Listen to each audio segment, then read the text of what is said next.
Good morning, afternoon, or evening, depending on what time you're watching this. My name is Connor from 905 Review. You're tuning in to our series Give This a Spin, where I recommend you guys some of my favorite albums. Today we look at the funk rock masterpiece Maggot Brain by Funkadelic.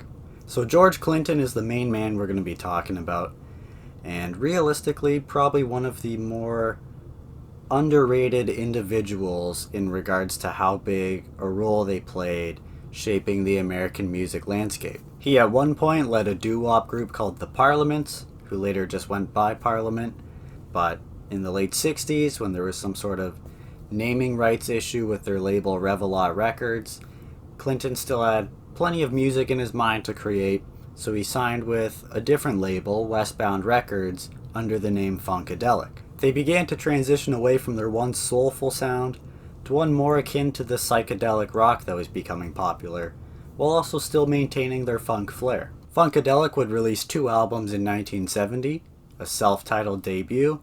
After that, Free Your Mind and Your Ass Will Follow, and these paved the way for the release of Maggot Brain in 1971. So with that quick intro out of the way, let's check what all the fuss is about. The album opens off with its title track, and you could say it's a precarious pick to do so, given it's a long, slow-paced, very psychedelic tune. However, it's still a very touching and soulful one at that. George Clinton introduces us with a brief monologue, then after establishing an emotional backing beat, the song's essentially just a 9-minute guitar solo by Eddie Hazel. Clinton definitely had a blueprint in mind though, because he pretty much told Hazel, just play how you'd feel if you found out your mother just died. And, I mean, obviously that's something very heavy, and he emits this perceived feeling so incredibly well through his guitar work.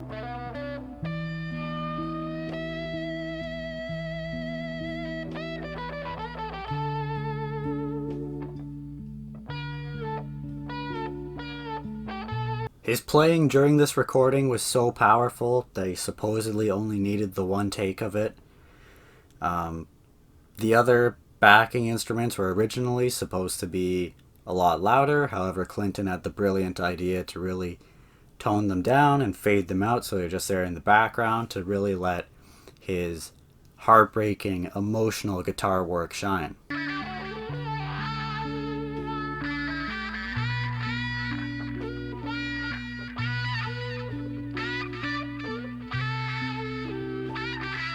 An all-time great tune.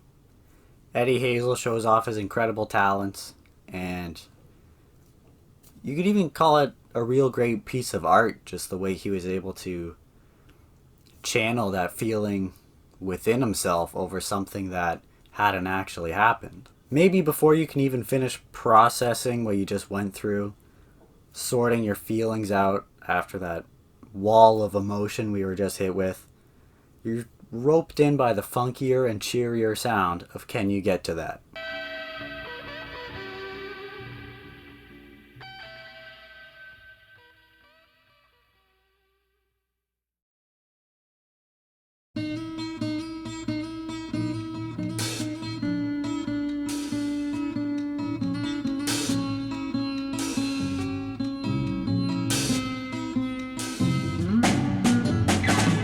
I do like the drums throughout, including all of its rolls and fills. You really do get the sense that they used to be a doo-wop group, with how all the singing in the chorus goes.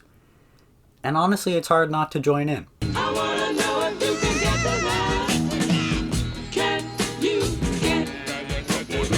I wanna know if you can get to that. We then get into the groovy Hit It and Quit It. The distortion in the guitar really just adds that little bit of psychedelic influence to it, and it pairs real well with the organ in the chorus, helping maintain the group's funk sound.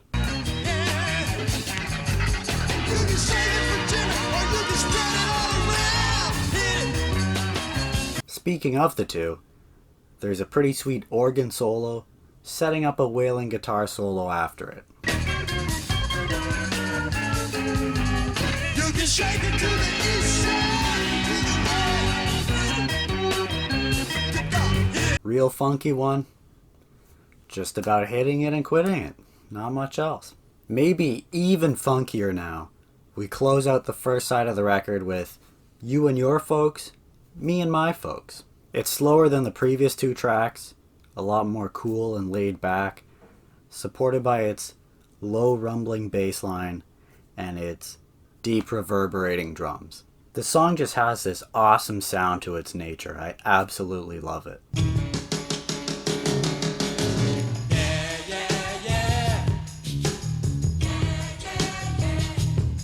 Then on top of that, you consider how supportive and uplifting it is, the amount of soul in both the vocals and the crying guitar.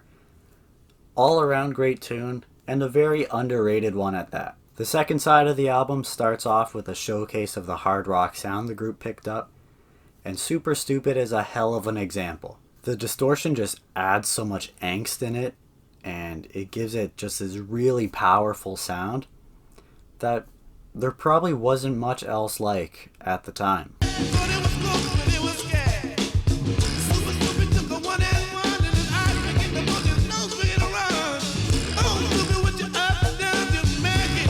Then the bridge into the chorus that the organ and the drums create allow this to come in and just hit that much harder.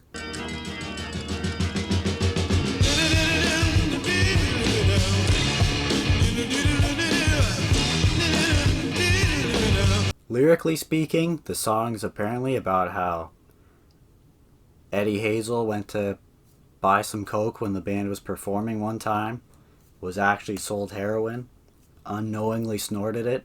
Jesus Christ, that's terrifying. He then closes the song out with another wicked solo. This is followed up by another funk track, an equally groovy, just as it is goofy one, Back in Our Minds.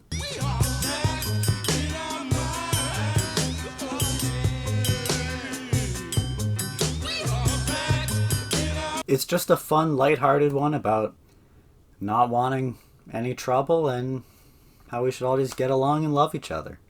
Amen to that. And closing the album is the absolute chaos that is Wars of Armageddon. It's just one long, extensive jam session in which the band throws any different recorded sound they can on top of it. It's got explosions going off. It's got a baby crying, which always annoys the hell out of me, but thankfully some old man yells at it to shut up.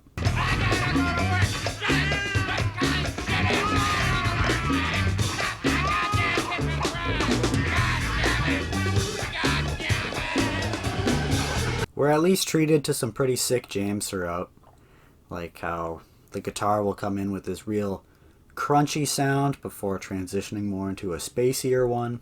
I had written in my notes going into this review that I couldn't really listen to this song in the car anymore because one of these sound effects they tossed in was an oncoming train, and you know that always throw me off because you're looking around for wherever a train is. Right? It's just dangerous, right? But then when I was listening to the album back, I didn't hear any trains at all, so maybe it was real the whole time and I just assumed it was part of the song, which might be even worse. There is a train. There is a fucking train. There is a fucking train. I knew it. There's also a skit, I guess you'd say, that goes on during the song, where two pompous, upper-class sounding guys are bickering back and forth. And I think the best part about this is you can hear the members trying to stay composed, but breaking character and laughing throughout it. Like, I want to take the song seriously because of how sick some of these jam portions are.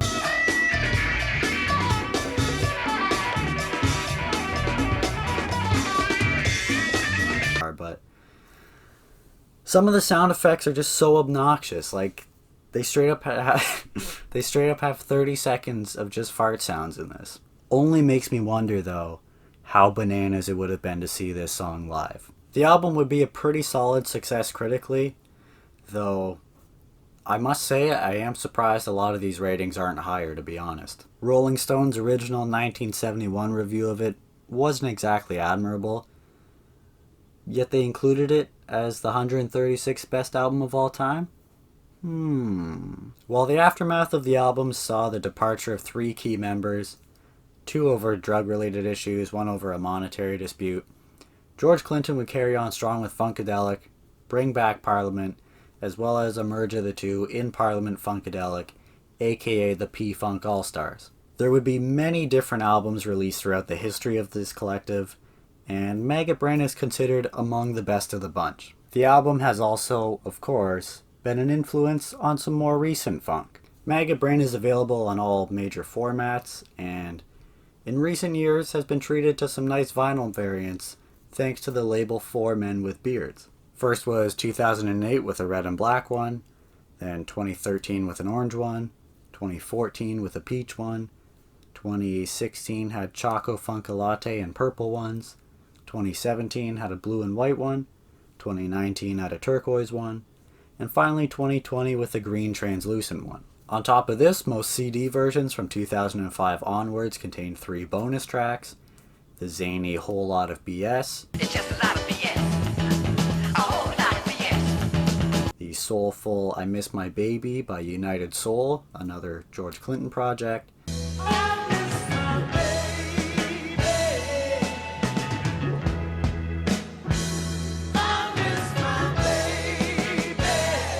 and the originally intended mix of Maggot Brain where the backing instruments are a lot more audible. Well, I already preferred the version of Maggot Brain that made it on the record because it does feel that much more emotional and vulnerable with everything else being so quiet. In this original mix, there's also an xylophone in it, which I feel it just takes away from that crushed mood way too much.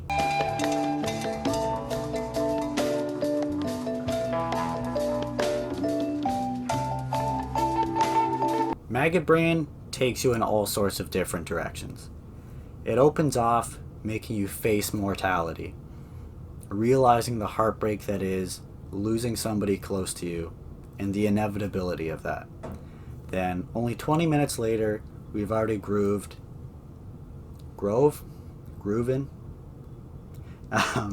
through relationships, friendships, accidental heroin consumption, your average stuff. With that being said, I'm going to stamp this album with an A grading. And it's a pretty easy A at that. They do an incredible job mixing funk and rock so well, including how absolutely hard they go on Super Stupid. I would say there's not a single weak track on here. The closest thing would probably be Back in Our Minds, once you've finally heard Wars of Armageddon enough times to really appreciate it. Maggot Brain is just as much emotional and hard-hitting as it is on its opening track, as it is goofy and lovable as pretty much every other song on here. On top of that, a little bonus is the 2 10-minute songs make the album feel a lot shorter than it really is. So that has been this guy's thoughts on Maggot Brain by Funkadelic. Let me know your thoughts. Hopefully you've enjoyed your stay, and I hope to see you again. Take it easy. But, real quick, before we take off, what were your thoughts on Maggot Brain? Did I rate it too high or did I rate it too low? Let me know down below, as well as any other thoughts, comments you might have, recommendations even. I'll catch you next time.